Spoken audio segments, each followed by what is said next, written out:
Look, everything the president just said that we just listened is true. It's also largely irrelevant. When inflation is where it's at, when you see gas prices going where it's at, we can talk about a jobs report here. We can talk about the latest PCE numbers of the CPI, and all of us former Bloomberg reporters can really get into the weeds, right?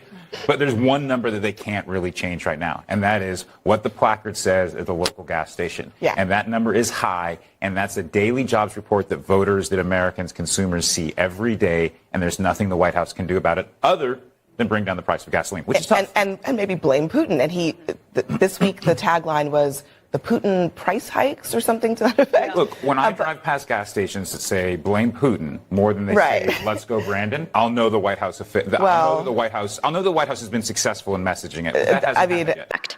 Gas prices are at $5 and even $6 a gallon. The average household is now spending $2,000 more a year because of increased gas costs on Biden's watch. Biden and the Democrats think now is the time to add $45 billion in new taxes on the oil and gas industry. Many Americans have been and are being regulated into poverty in an unnecessary sacrifice at the altar of climate change. Instead of unleashing our domestic oil and gas industry, Biden has simped to radical environmentalists and not in my backyard extremists and literally begged OPEC to drill more oil instead of relying on the hardworking American roughneck. On day one, he canceled the Keystone XL pipeline, killing 11,000 good-paying American energy jobs. Why does Biden favor foreign energy over domestic energy? We know that American natural gas is 42% cleaner than Russian gas. So it's not for environmental reasons, but maybe there's another reason we don't know about. Perhaps there's 10% in this tucked away for the big guy. How about this?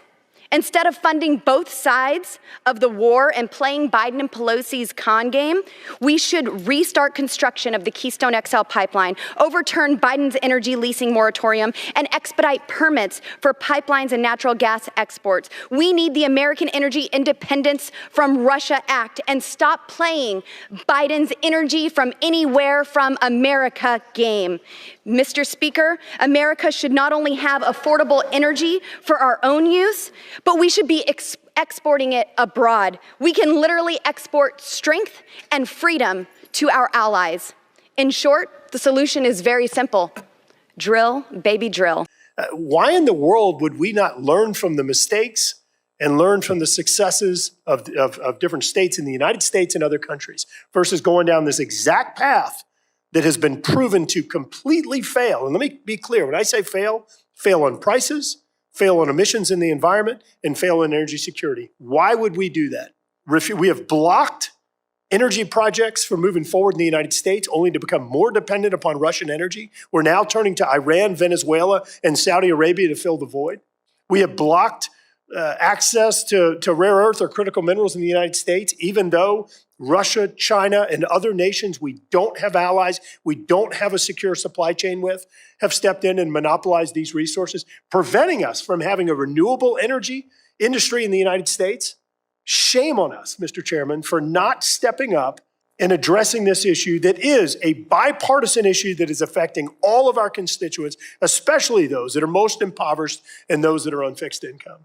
And so I urge that we use this committee's jurisdiction in a way that is appropriate and the way that Thank you, Mr. Graves. I think Don Young would have done. I yield back. The gentleman's time has expired. Mr. Graves, you've taken us far afield of the subject we were here today to discuss, but you are right. There is a bipartisan outrage about the war that has been brought to us by fossil fuel and financed by fossil fuel. But a point of clarification, since Chairman Grijalva is here. Mr. Chairman, I believe you had invited some of the CEOs from major oil companies who actually have been doing a lot of business with Vladimir Putin over the years, developing his wealth and oil influence, but also sitting on thousands of unused oil leases while opposing the clean energy transition. What was the response when you invited them to come to this committee and testify in a hearing? Parliamentary inquiry, Mr. Chairman.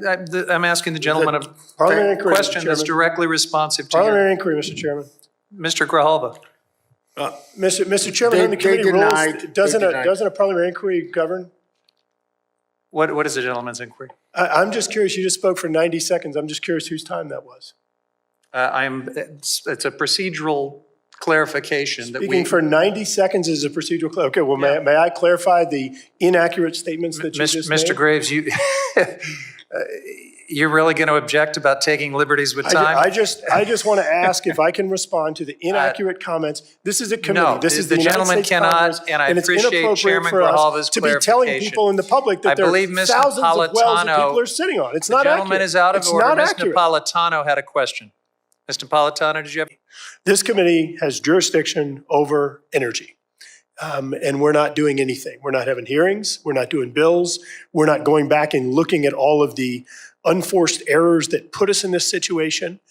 What we're experiencing today was preventable, and not just preventable, it's things that people actually raised and said was going to happen. I'll admit, it happened a hell of a lot faster than I thought it was.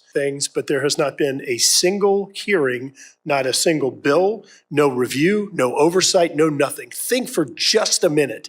If Donald Trump were in the White House and if Democrats were in charge of this committee, they would be dragging every Interior, Department of Energy, EPA, and every other official they could think of, from the VA probably, up here kicking and screaming before this committee and doing exams on these folks, up one side, down the other.